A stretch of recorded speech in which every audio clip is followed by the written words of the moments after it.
Good morning, good afternoon, good evening, depending upon where in the world you are tuning in from, or when you catch this, whether you're catching me live or you are catching the replay. As always, let me know that you are here. Say hello. I'm super excited to be with you again on today. It's a beautiful day. The cool weather is starting to roll in here in Florida. So I'm excited about that. I love fall fashion. I am definitely a summer girl. So I love the beach. I love the sunshine. I love the warmth. But I have an affinity for fall fashion, I guess, because we don't get to really wear it a whole lot here. But anyway, that is not why we're here. That's not what we're here to talk about. Today, I'm going to be sharing with you on healthy habits for mindful technology use. And I'm going to be sharing with you some strategies that you can implement to prevent you from getting burned out on technology. But again, before we dive in on today, say hello. Let me know that you are here. I'm curious to know how many of you experience a little technology burnout, right? Because we've got our computers, right? We've got emails coming at us. We have multiple email accounts. We've got our phones that are dinging, buzzing, ringing, doing all things. Then we've got our TVs with our streaming services and iPads and um, what do you call them? Smart watches. Like everything is smart. We have our Google and Alexa devices. There's so many different technology things that are constantly coming at us and vying for our attention. So it's really easy for us to get caught up into this realm of being overwhelmed by technology. The thing that is supposed to help make our lives easier can sometimes cause us a little bit of stress, or sometimes a lot of stress. And so we're going to dive into today the importance of having a really healthy tech life balance, right? So with technology, it's before we get into like why it's important for us to have that healthy balance in our tech life. um it's important for us to understand what the impact technology has had on our day-to-day lives, right? So we've got this constant connectivity, right? Because we've got smartphones and all these different digital devices, which have led us to this place where we are constantly connected to others, right? People can access us through calls, texts, and emails, and faxes. I know faxing is still a thing in the business world, right? People can really access us through all these different methods and connect with us instantly, right? And what can happen is that continuous connectivity can start to blur the lines, blur the boundaries between our work life and our personal life, which can lead down this pathway to increased levels of stress, right? And we all know that if you stay in a place of stress, increased stress over a period of time, that can lead you to burnout. Um, Not only that, but when we are constantly connected with others, it can give us this inability to fully disconnect, right? To fully disconnect from work, to fully disconnect from everything else, and relax and unwind from our day.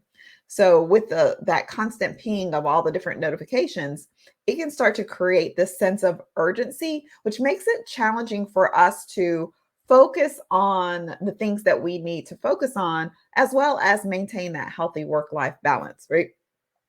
Um, we've almost been trained kind of like Pavlov's dogs, to where we hear a ding to instantly reach for our phones or our devices, or to check our emails if it's an email notification, right?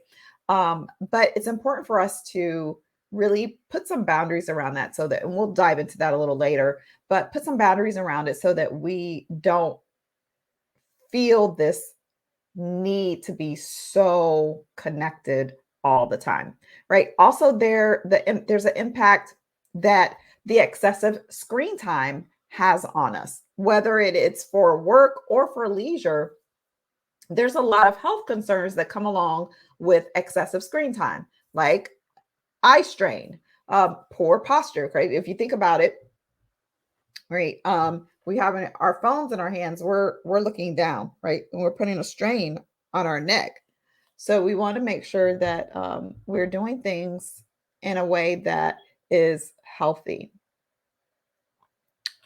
Um, it also can lead to decreased physical activity and contribute to this kind of sedentary lifestyle, which has a whole lot of impacts on our health as well, right? Because if we're sitting at our computers more, or sitting in front of the television more, or sitting or laying down on our devices rather than being up moving around, then we start to get unhealthy in our bodies because we're not moving as much. It can also start to impact your cognitive ability and hinder your productivity from kind of this information overload or constant multitasking. I know I have gotten to a place now where it's difficult for me to just watch a television show without being on my phone. So sometimes I will have a show on the TV, but then I'm on TikTok watching videos on my phone, and I have to, when I catch myself, I have to make a decision that I'm only going to do one. So I was like, if I'm going to be on TikTok, then we're only going to be on TikTok. We need to turn the TV off, or vice versa. And so we have to be very intentional with our screen time. It can also lead to these digital distractions and ultimately burnout, right? Because when you're talking about being distracted, digital distractions, or being distracted digitally, you think about like this constant desire or urge to check our social media accounts or to check our email. And when you're dealing with that and you're supposed to be focusing on a particular task, when you're doing that, it can interrupt your workflow to the point where you are not being productive. And over time, this excessive use of digital devices can lead to this cognitive, right? This mental overload, overwhelm, and also digital fatigue, right? So, here are a few signs that you may have some unhealthy tech habits, right? So, one is you have difficulty sleeping, right? Maybe you have a difficult time falling asleep because you're spending time on your screens, on your digital devices before bedtime, whether it is your cell phone or TV or both, right? Because it can impact and disrupt your natural sleep cycle, which makes it difficult for you to fall asleep, or harder for you to fall asleep because of the specific light that is emitted from our devices. That's why they came out with the blue light glasses to kind of help with that. It can also lead to poor sleep quality because that blue light emitted from our screens interferes with the production of melatonin, which is the hormone that we need to regulate our sleep. So, as a result of spending more time on your digital devices, you can start to experience poor sleep quality, as well as frequently waking up during the night as a result, right? It can also lead to increased stress and anxiety, right? We talked about that. Always being accessible through emails and messages and texts and whatnot can create this sense of constant work related stress and anxiety, because we're continually being contacted by um, our team, our managers outside of the workplace. And it also creates this little bit of FOMO, right? That fear of missing out, specifically as it relates to social media. We've got that constant scroll, like the never ending timeline or news feed. And it's like you might feel like, oh my gosh, I'm missing out on something if I don't check my social media, or if you don't stay on, and we don't realize how much time we're actually spending scrolling mindlessly through social media. It can also impact your ability to focus as well as your productivity, because you've got that temptation to constantly go check your device, or because of those notifications that are coming in. And research has shown that it can also shorten our attention spans because we are not, we're jumping back and forth from so many different things that it reduces our ability to focus on just kind of a single task for an extended period of time. However, you can retrain your brain to focus. I'll do a live stream to talk more about that at a later date. You can have physical issues like we talked about just a moment ago, the eye strain, the posture, that sedentary lifestyle. It can also start to impact your personal relationships, right? Because when we are excessively using technology, it can lead to this social isolation where we're connecting with people digitally, but we're not connecting face to face. And there's nothing that can replace the face to face interaction with other people. We thank God for technology and the ability for us to connect across distance, but nothing replaces that in front of people interaction. Um, but I don't want to leave you there, right? I want to share with you some strategies for healthy tech habits so that you can start to move out of the space of being stressed out from our devices and that always feeling like you need to be on, right? So the first one is time blocking, something I talk about all the time. But as it relates to technology or digital devices, if you allocate specific times that you're going to use your digital devices, or that's going to be helpful, and then disconnect during other periods of time, right? One of the things that I did for a while, because I realized that I was spending an exorbitant amount of time on social media, and not just for work purposes or, because I run my own business, but just that mindless scroll. And so I started setting you can start doing mindful consumption, right? So not only having the time blocking, but being very mindful about your consumption of social media or utilizing technology by having time limits. And I have an iPhone, and so the iPhone has built-in features where you can limit certain apps to a particular day, particular times a day, or particular amount of time.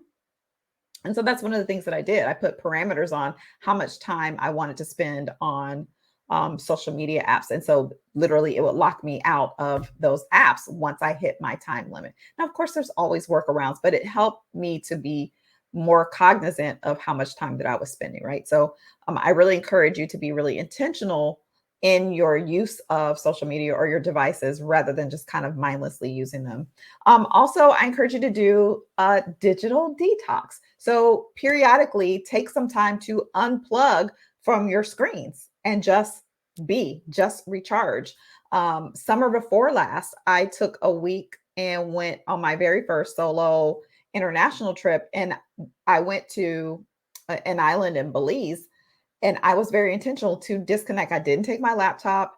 I put my phone on Wi-Fi only so that I could only be reached when I was on property for the resort that I was staying at, so that when I was out just kind of enjoying, I could disconnect. And it was an absolutely beautiful thing. Although I will say when I came back, it was a little bit of struggle reconnecting to everyday life because it was a little overwhelming for me. But it can really help to recharge you to do some digital detoxing. Also, manage your notifications. One of the ways that you can minimize your distractions and your use of your devices and not having that kind of that reaction to the dings, buzzes, and rings is to turn off your notifications. I know a ton of people talk about how they keep their phone on silent. My phone's been on silent for a couple years now, but I do put my phone on do not disturb at certain times of the day. It automatically goes on at 10 o'clock at night and is on D&D until 7 a.m. I have my phone set up that way so that no calls that come in overnight, if someone accidentally calls me or it's a crank call, whatever, or even text messages, emails, blah, blah, blah, that does not disturb my sleep. But also when I'm doing things like right now, I'm live streaming, I've got my phone on do not disturb so that calls and text messages don't come in to distract me from what I'm doing with you all right now. And so it's really important for you to kind of set some boundaries and stick to those boundaries so that you can stay healthy in your use of technology, right? So I want to encourage you to take one or two or more of the strategies that I've shared with you today and start to implement it right away, today, right now. Take a few minutes. Even if you have to turn your device off or turn off your notifications, put your phone on do not disturb, do what you got to do so that you can take a moment to step away and unplug from technology so that you can be more productive and have more work life balance. Thank you so much for tuning in and joining me on today. I will be right back here next week, Tuesday, for another edition. Have an amazing day, and I will see you next week.